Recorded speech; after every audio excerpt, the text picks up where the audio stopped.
Bien, bueno, en esta oportunidad una vez más, en esta oportunidad voy a dar el resumen de la obra 1984 por el autor George Orwell. Esta obra está escrita en 1949 y el personaje principal acá es Washington Smith. Acá nos empieza, por ejemplo, a narrar la vida de Winston, que vive en la ciudad de Londres, que en la franja número uno.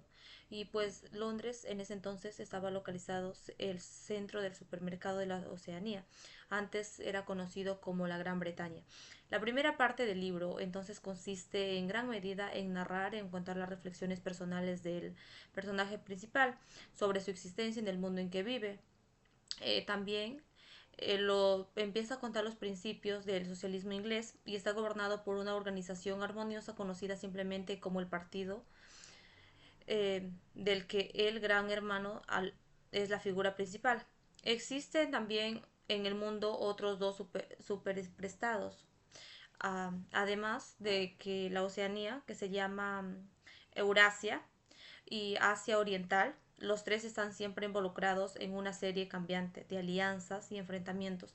Entonces Winston es un miembro del partido y él usa el uniforme correspondiente, que es los monos azules. Eh, en la primera página encontramos cómo Winston, luego de subir los 7 pisos de su departamento en un poco lentitud, debido a su molestia sobre que tiene una úlcera en el tobillo, mirando por la ventana de su departamento y notando la inmensa y ominosa, ¿no? Se puede decir presencia de los 4 edificios de los ministerios. Entonces, el Ministerio de la Verdad, el que maneja las noticias, el entretenimiento, la educación y las bellas artes relacionadas con el partido. Está también el Ministerio de la Paz, que se encarga de los asuntos de la guerra.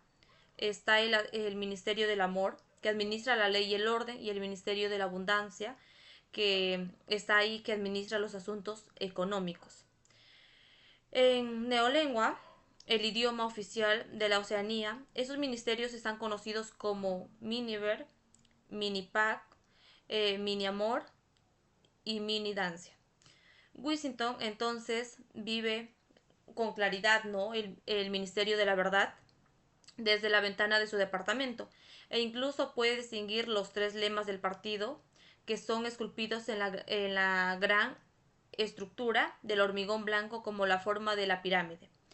La guerra es la paz, la libertad es la esclavitud y la ignorancia es la fuerza. Entonces ese es su lema. El departamento de Winston tiene una telepantalla y también tiene una placa metal que ablonda un espejo embotado que recibe y transmite que recibe y transmite información simultáneamente. La máquina lanza entonces constantemente propagando el partido, pero también monitorea a cada miembro del partido. Escucha sus palabras, observa sus acciones en busca de cualquier evidencia de lealtad. Las telepantallas son herramientas claves de la policía del pensamiento, cuya única pues responsabilidad es identificar a los desleales del partido, ¿no? Incluso con una sola palabra o frase de expresión facial, curiosamente, la telepantalla de Winston está colgada en un ángulo tal en una parte de un rincón que alcoba no pues que no se le nota mucho la cámara. Él se sienta en un escritorio en esa alcoba y comienza a escribir un diario que compró discretamente en una tienda de la antigüedad. En 1984, en la Oceanía las personas no conservaban documentación personal. Tal comportamiento entonces se considera peligroso, ya que promueve la independencia y el pensamiento individual. Al prepararse para un criminal, se puede decir, o crimen del pensamiento, y por lo tanto está arriesgando su vida. Entonces es ahí donde Winston escribe el 4 de abril de 1984 y luego se da cuenta de que ni siquiera está seguro del año, ya que es imposible saber si la información que el partido difunde es cierta. Entonces, Winston empieza a escribir sobre una violenta película de guerra con vividas escenas de muerte. A continuación recuerda también un diario. Ocurre alrededor de las 11 de la mañana. El tiempo se mantiene en el sistema del horario de las 24 horas. Durante 2 minutos de odio, una presentación diaria de la propaganda orientada a grupos en sus lugares de trabajo que alaba el gran hermano o la Oceanía y el partido. Y entonces él denuncia a Emanuel, figura central del capitalismo, enemigo número uno del partido y enemigo actual de la guerra de la Oceanía.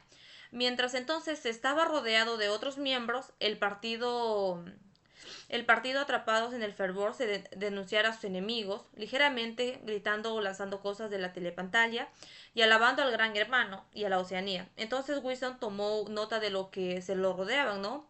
Observó a la chica también del cabello oscuro, que había visto en el ministerio, a quien odiaba, basado en su apariencia de adoración al partido, y también a un hombre llamado O'Brien, miembro del partido interior, a quien también veía con frecuencia en el Ministerio de la Verdad.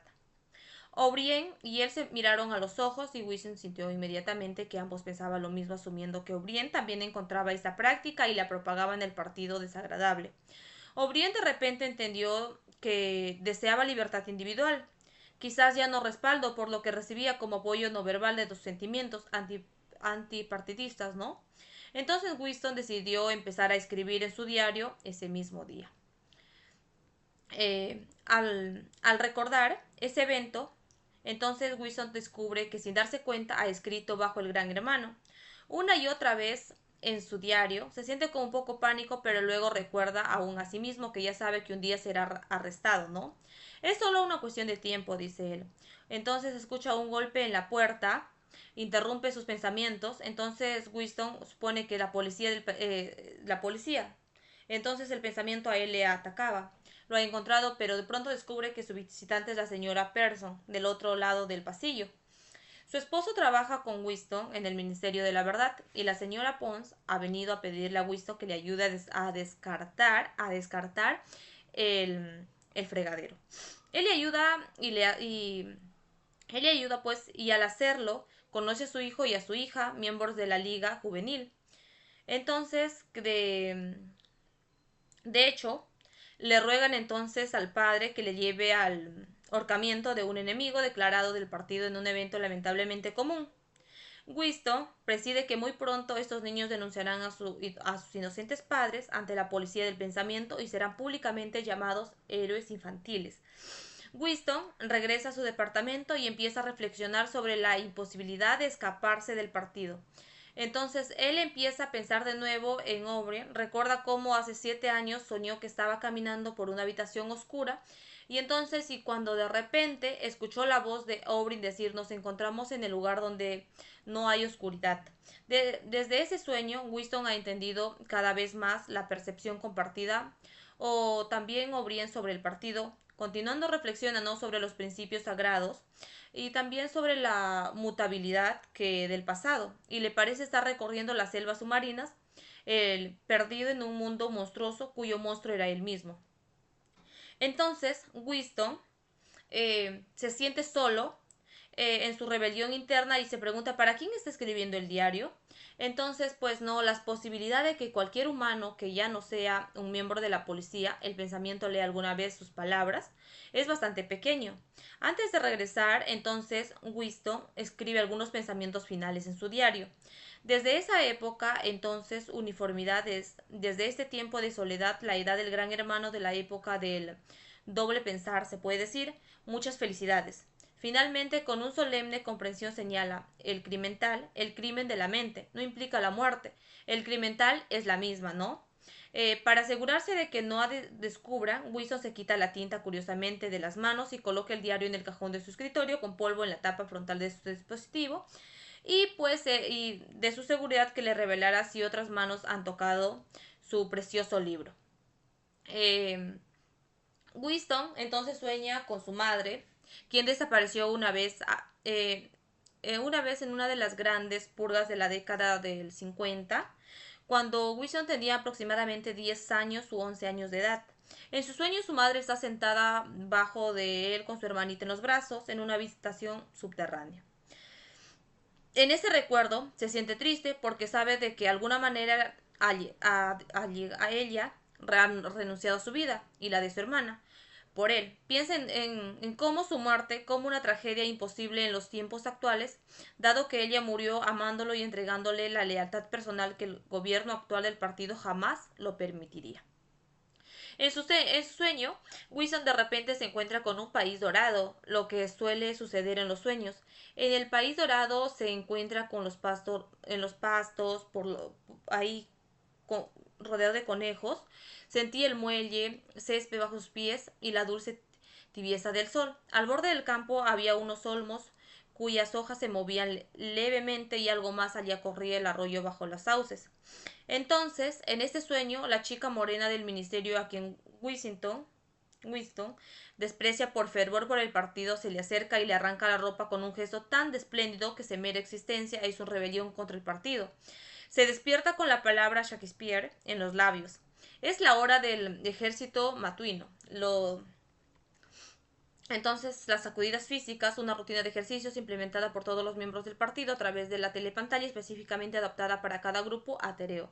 Winston entra en un grupo de 30 a 40 años desde superar su ataque diario del celoso de su matutina, ¿no? Winston comienza la rutina de ejercicios, pero deja que su mente divague sobre la historia de la Oceanía. No recuerda la época en la que la Oceanía no estaba en guerra, pero recuerda que es bastante joven y correr a una estación del metro con sus padres y su hermanita para refugiarse, aunque no recuerda el origen del ataque. Luego rememora una época de frecuentes peleas callejeras en Londres, y luego solo una época de guerra permanente. Winston recuerda que hace solo 4 años la Oceanía estaba en guerra con Asia Oriental, a pesar de que actualmente está con guerra con Eurasia, afirma que hasta ha sido siempre el caso. Tal es la naturaleza entonces que del doble pensamiento o el doble pensar que se dice, acepta completamente opuesto a la verdad, ¿no? Conocida y ajusta los recursos personales en consecuencia. Entonces Winston se da cuenta de que el pasado no ha sido alterado, sino ha sido destruido. De repente una voz de la telepantalla le interrumpe gritando su nombre y el número que la identificación y extra rotándolo e inclinarse más, finge intereses y determinación. Entonces Winston obedece y logra otorgarse los dedos de los pies por primera vez en muchos años. Trabajando entonces en el departamento de los registros del Ministerio de la Verdad, Winston hace sus tareas diarias, envía en la formas pequeños rollos de papel cilíndrico que salen de un tubo neumático. Los mensajes le ordenan rectificar ciertos artículos o noticias para garantizar de que el partido siempre esté en lo correcto sin importar sus predicciones originales y los verdaderos resultados. Por ejemplo, las predicciones sobre la producción de bienes del Ministerio de Abundancia deben ser rectificadas para reflejar las cifras actuales recientemente publicadas. Una vez que Winston complete la asignación dictando correcciones en la que escribe de su escritorio, que traduce la palabra hablada y entonces está escrita. Winston pone toda la documentación relacionada en un agujero de la memoria, enviándolo así a cualquier evidencia de alteración de datos o un gran horno en el centro del edificio. Entonces él decide tomar un breve descanso de su trabajo y entonces él se da cuenta de que su compañero de trabajo, Stone, se siente en el cubículo frente a él. Se está susurrando secretamente en su habla escribe, mientras lanza sospechosas miradas por la oficina. Entonces Winston se da cuenta de que apenas conoce a las personas de su sección, lo poco que sabe consiste en información sobre el lugar de trabajo y detalles personales básicos. Entonces, por ejemplo, la mujer de cabello rubio en el cubículo junto a él responsable de rastrear y eliminar cualquier mención de una persona vaporizada con el fin de eliminar toda su existencia y los registros irónicamente su esposo fue vaporizado hace muy poco tiempo. Eh, También Winston admite que su mayor placer en la vida es su trabajo. Es bueno lo que hace y aunque desprecia la reinvención, se puede decir, ¿no?, del pasado por parte del partido, irónicamente se complace en encontrar formas creativas para completar asignaciones particulares desafiantes.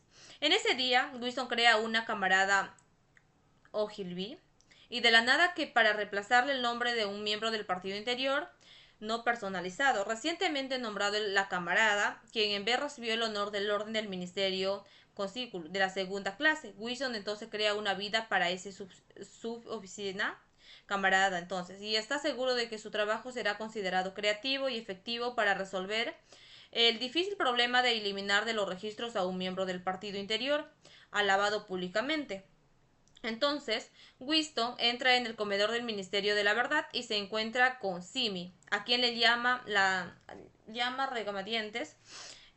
amigo, Simi, es un especialista en la neolengua que trabaja en la 11ª edición del diccionario. Entonces, los dos hombres hablan de la escasez de las hojas de afeitar. Entonces, Winston miente diciéndole que no tiene ninguna, cuando en realidad tiene unas pocas guardadas en su casa por el uso personal. Simi le pregunta por qué no fue al ahorcamiento. Entonces él sugiere, ¿no?, que sabe que a Winston estos eventos le hacen sentir incómodo. Y luego le narra el evento con grotescos detalles, describiendo cómo la lengua del hombre era azul brillante y colgaba de la boca cuando murió. Winston Simi obtiene su insulsa así indefinida comida y se sientan, empiezan a discutir del diccionario de la neolengua. Y entonces Simi entra en la gran detalle de su trabajo, argumentando la grandeza que va en la destrucción de las palabras, en la simplificación del lenguaje. También eh, también nos dice sobre el Ministerio de la Abundancia, al superar todos los objetivos ya de la producción, interrumpe su conversación y Winston reflexiona sobre las mentiras que se descuentan. Sabe que la producción no cumplió los objetivos establecidos, pero independientemente de los números reales, la producción siempre será informada como muchos más alta de lo esperado. Esto respalda la moral del partido y convence a sus miembros de que llevan una vida feliz. La frase por la nueva y la vida feliz se repite frecuentemente a lo largo de la transmisión. En medio de ese anuncio, entonces Winston se encuentra prediciendo el destino de aquellos en su vida. Cree que él, la señora Pond, Simi y Aubrey serán vaporizados, mientras que para Pond, la chica morena y otros seguidores sin noción de la doctrina del partido no están nunca sujetos a tal destino. De repente se da cuenta de que la chica de cabello oscuro le está mirando. Cuando le vuelve la mirada, ella aparta rápidamente la suya. Entonces Winston empieza a temer que ella sepa lo que estaba pensando y le denuncie por cara crimen. Minutos después, Parson le cuenta otra historia de sus hijos, esta vez quemado la falda de una mujer por haber envuelto el pescado en un periódico que contenía fotos del gran hermano. Suena un silbato y los hombres vuelven al trabajo. Winston describe un diario revelando los detalles de una noche particularmente sorbida, cuando tuvo relaciones sexuales con una prostituta. Prole, con la cara de desenemiento maquillada, las mujeres del partido nunca se pintan. Winston lucha con su confusión mismo, que se pone nervioso, el hombre es su peor enemigo, no hay forma de luchar contra los espasmos, dice, faciales, involuntarios o el hablar dormido. Esas son las acciones que no se pueden detener, pero que pueden condenarlo a uno a la muerte.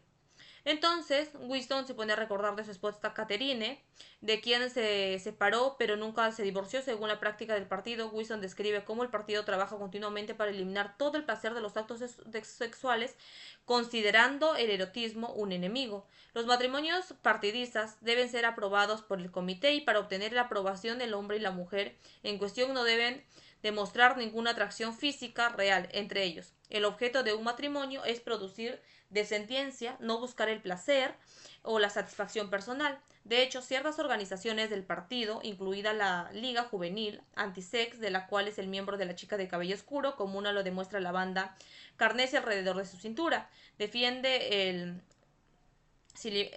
celibato y la procreación a través del CERNAT, palabras que están en la neolengua para la asimilación artificial, ¿no? Catherine y Winston se separaron hace casi aproximadamente 11 años, entonces Winston casi nunca piensa en ella. Él le apodaba la banda sonora humana debido a su mente vacía y a su disposición a lanzar constantemente la propaganda del partido. Entonces Catherine pues siempre había sido extraordinariamente fría cuando se trataba de sexo, pero insistía en que ella y Winston deberían seguir tratando de tener hijos para cumplir con su obligación como es del partido. Winston regresa a su historia de prostitución revelando de que cuando encendió la luz para mirar la desnudez de la mujer con la que estaba a punto de tener sexo, se dio cuenta de que era vieja. No tenía dientes y al menos 50 años para Winston, no completó el acto de todos modos.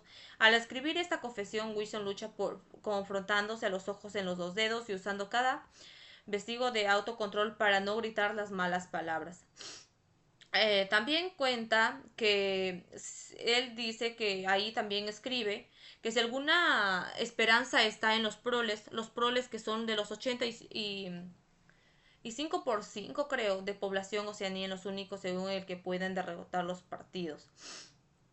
De hecho, también ahí haber caminado, él te dice que Winston recuerda haber caminado por una calle y escuchar lo que pensó que era un motín, un rebelión petróleo. De hecho, eran mujeres que peleaban por un suministro limitado de sartenes de mala calidad que se rompieron por la mitad durante el enfrentamiento. Winston escribe: hasta que no tengan conciencia de su fuerza, no se rebelan, y hasta después que haberle revelado no serán conscientes. Reconociendo este círculo valioso, entonces Winston reflexiona sobre cómo el partido afirmado haber liberado a los proles de la esclavitud de la sociedad capitalista, cuando en realidad los proles siguen viviendo en la miseria, trabajando, produciendo hijos, tomando cerveza y muriendo a la edad de los 60 años. La policía entonces del pensamiento siempre está entre ellos, buscando a aquellos considerados demasiado inteligentes o demasiado conscientes de las actividades del partido y arrancándoles a la sociedad. Bueno, es lo que piensa él sobre la obra, no es un breve resumen. Gracias.